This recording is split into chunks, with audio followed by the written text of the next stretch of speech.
Yeah, I mean, first off, we may as well, normally this time of year we're flipping traveling all over Europe or all over the world, aren't we? Which That's it, mate. we've done since what, 2015? 15 was my first year. Yeah, yeah, So, yeah, let's address the elephant in the room.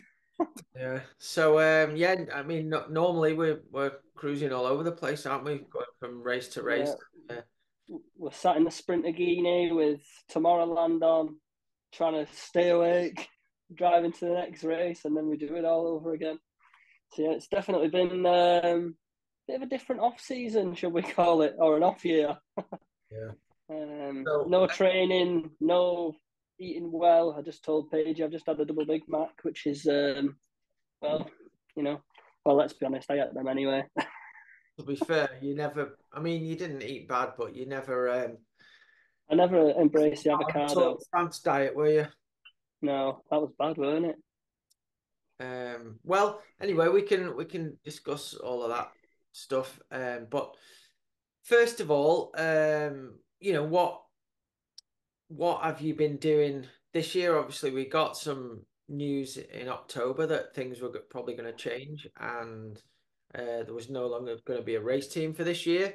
So we were kind of making some plans to do some other stuff with a lesser budget, and then it just got worse and worse. We was hanging on and hanging on, and then in February, I got the news where I'd lost my job and everyone else had lost the jobs that worked for the company, and obviously that was the end of the race team in any form whatsoever. So yeah, big change for us all.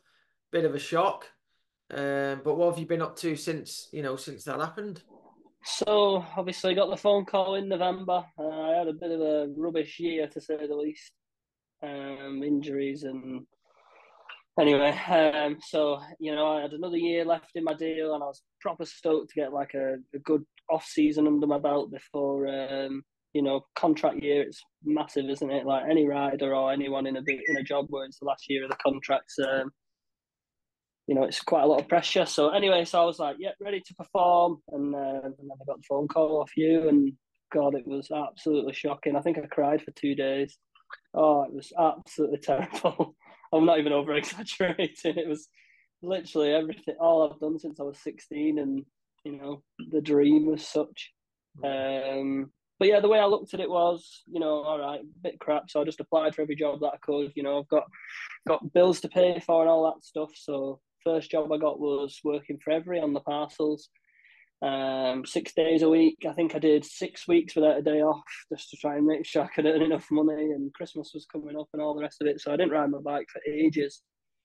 And it was crap, like proper, just absolutely horrific. Like mentally, I was just up and down. And I like convincing myself, yeah, it's all right. You've done 9 years of being a pro mountain biker. Like, bit of doing a bit of shite isn't going to do you any harm.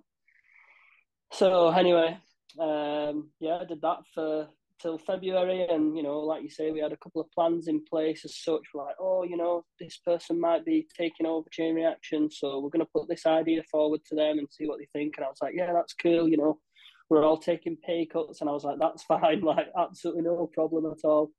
And we had some cool ideas, like everyone got their heads together, and we had a couple of cool plans to do, like me personally, I'd do more of the like bike release stuff and video stuff, and like the GMBN, the stuff like that, and then just pick and choose kind of what races we did and race in the UK, like most of the series if we could do a bit of downhill, and I was like that was my light at the end of the tunnel as such, and then obviously it all just got pulled away, and I think February was almost worse than November because we didn't. That was like I say, just that little thing, little bit of light, little bit of hope, and yeah, it all went to pot, and all the other teams had already done the budgets at this point, well and truly, and the industry's kind of in a bit of a lull at the minute, which is not very nice to see. So I just kind of thought my chances of trying to get over there and pay for everything over here as well is a bit of a no go at the minute. But my opinion is I don't think I'll get any slower. know, bit of time, bit of training again, and I think I can be back to where I was, if not better, because I've got a slightly different mindset to what I used to have now.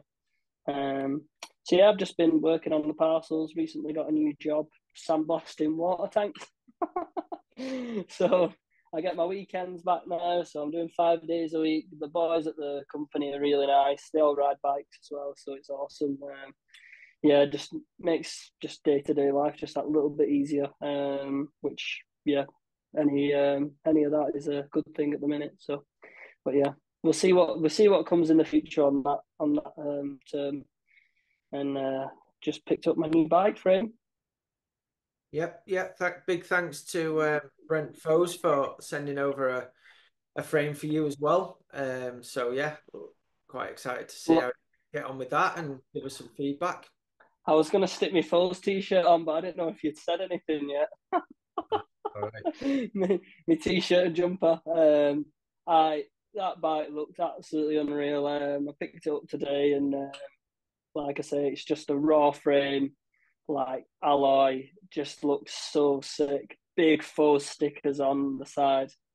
I don't. There's like a little bit of a retro feel to it, but I think with the suspension design and I don't know the geometry, it's a little bit smaller than my Mega, so I'm quite looking forward to chucking it around some tight woods in the inner Leithen Valley of the Tweed as such.